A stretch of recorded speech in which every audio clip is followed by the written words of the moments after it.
আসসালামু আলাইকুম আলহামদুলিল্লাহ ওয়াহদা ওয়াসসালাতু ওয়াসসালামু আলা মান লা নাবিয়্যা বাদা। সম্মানিত দর্শক মণ্ডলী, আপনাদের পক্ষ থেকে একটা অতীব গুরুত্বপূর্ণ জিজ্ঞাসা, তা হচ্ছে প্রচলিত রোকিয়া সেন্টারগুলোতে চিকিৎসা নেওয়া যাবে কি?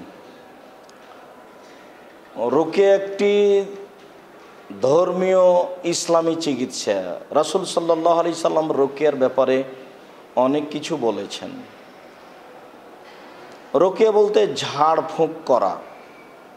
কোরআন এবং সহিহ হাদিসের ভিত্তিতে যদি কেউ ঝাড়ফুঁক করে বা এমন কথার মাধ্যমে ঝাড়ফুঁক করে যাতে কোনো শিরক নাই, তাহলে সেখানে চিকিৎসা নেওয়া যায়। রাসূল সাল্লাল্লাহু আলাইহি ওয়াসাল্লাম বলেন, আনাস রাদিয়াল্লাহু আনহু বিবরণ, রাখাসা রাসূলুল্লাহ সাল্লাল্লাহু আলাইহি ওয়াসাল্লাম ফি রুকিয়াতে মিনাল আইনে ওয়াল হুমাতে ওয়ান নামলাতে। রাসূল সাল্লাল্লাহু আলাইহি সাল্লাম ঝাড়ফুঁক করার অনুমতি দিয়েছেন বদনজরের কারণে, অল হুমাতে বিষাক্ত প্রাণী দংশন করলে, ও নামলাতে শরীরে পাঁজরে খুজলি ছোট ছোট ঘাও জাতীয় এরকম কিছু বের হলে ঝাড়ফুঁক নেওয়া যায়। এই কথা রাসূল সাল্লাল্লাহু আলাইহি ওয়াসাল্লাম বলেন। হাদিস বুখারী মুসলিম মিশকাত 4526। অত্র হাদিসে রোকিয়ার কথাটি রাসূল সাল্লাল্লাহু আলাইহি সাল্লাম স্পষ্টভাবে উল্লেখ করেছেন। আর অসুখের কথা উল্লেখ করেছেন, যা হচ্ছে বদনজর, যা হচ্ছে বিষাক্ত প্রাণী যদি দংশন করে, আর যা হচ্ছে চুলকানি জাতীয় খুজলি ছোট ছোট ঘাও, সাধারণত পাঁজরে শরীরের চামড়ার উপরে হয়ে থাকে। এমন অসুখের জন্য ঝাড়ফুঁক নেওয়ার জন্য রাসূল সাল্লাল্লাহু আলাইহি সাল্লাম অনুমতি দিয়েছেন। আয়েশা রাদিয়াল্লাহু তাআলা আনহা বলেন, আমারান নবী সাল্লাল্লাহু আলাইহি সাল্লাম আন নাস্তারকিয়া মিনাল আইনে, আমরা ঝাড়ফুঁক নিব বদনজরের কারণে।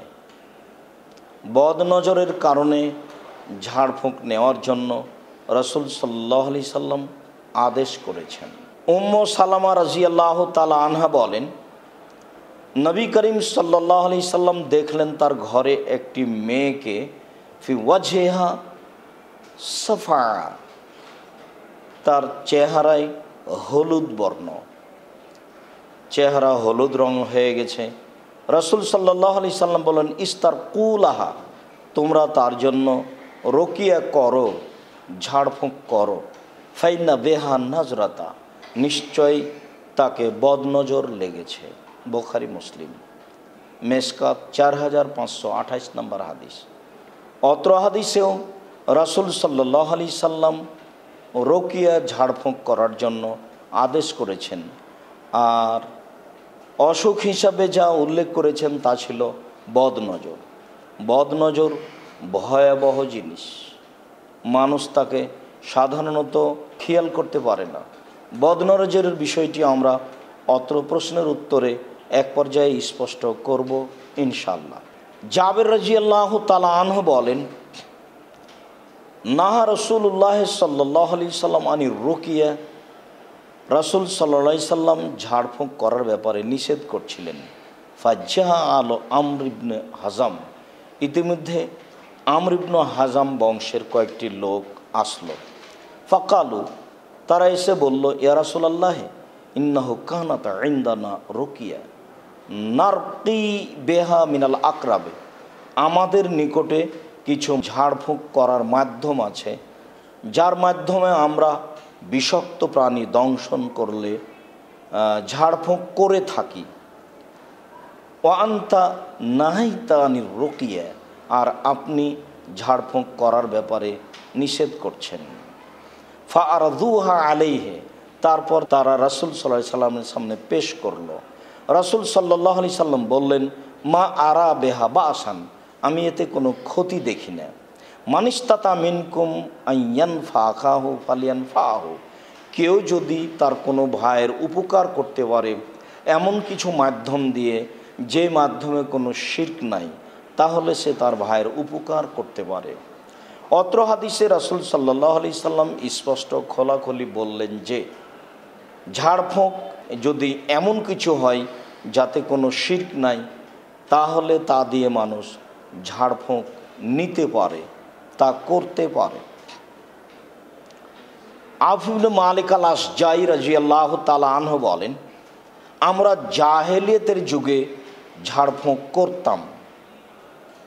আমরা বললাম, হে আল্লাহ রসুল, কাইফা তারা ফি যালিক, আপনি এই ঝাড়ফুঁকের ব্যাপারে কি বলেন? তিনি বললেন, আরযু আলাইয়া রোকাকুম, তোমাদের ঝাড়ফুঁকের মাধ্যমগুলি আমার সামনে পেশ করো। লা বাসা বির রোকা মা লাম ইয়াকুন ফিহি শিরকুন, ওই ঝাড়ফুঁকে কোনো সমস্যা নেই যে ঝাড়ফুঁকে কোনো শিরক নাই।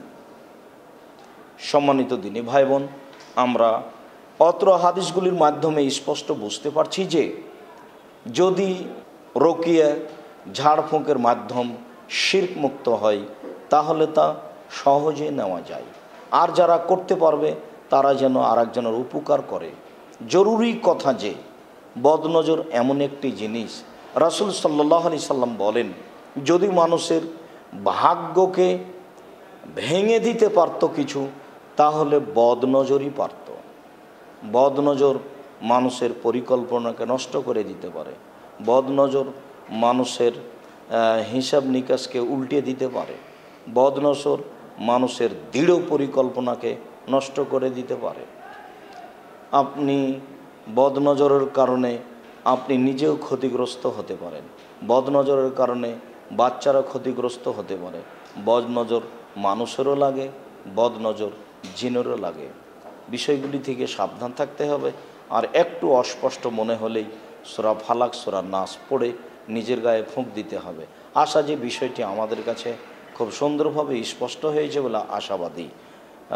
সাল্লাল্লাহু আলাইহি ওয়াসাল্লাম। আসসালামু আলাইকুম।